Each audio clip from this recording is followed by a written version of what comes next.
what everybody wants. Would you like to have a magic phrase that would stop arguments, eliminate ill feeling, create goodwill, and make the other person listen attentively? Yes, alright, here it is. I don't blame you one iota for feeling as you do. If I were you, I would undoubtedly feel just as you do. An answer like that will soften the most cantankerous old cause alive.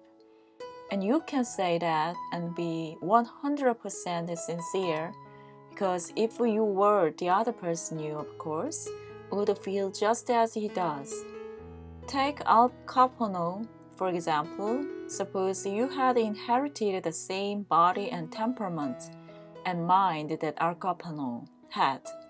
Suppose you had had his environments and experience. You would then be precisely what he was and where he was. For it is those things, and only those things, that made him what he was. The only reason, for example, that you are not a rattlesnake is that your mother and father weren't a rattlesnake. You deserve very little credit for being what you are. And remember, the people who come to you irritated, bigoted, unreasoning deserve very little discredit for being what they are.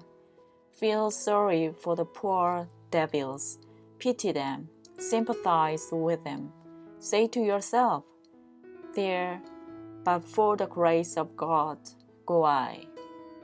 3/4 of the people you will ever meet are hungering and thirsting for sympathy.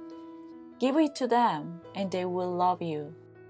Dr. Othrai Gates said in his splendid book, Educational Psychology, sympathy the human species universally craves. The child eagerly displays his injury, or even inflicts a cut or bruise in order to reap abundant sympathy. For the same purpose, adults show their bruise, relate their accidents, illness, especially details of surgical operations. Self-pity for misfortune, real or imaginary, is in some measure practically a universal practice. So, if you want to win people to your way of thinking, put in practice. Principle 9. Be sympathetic with the other person's idea and desires.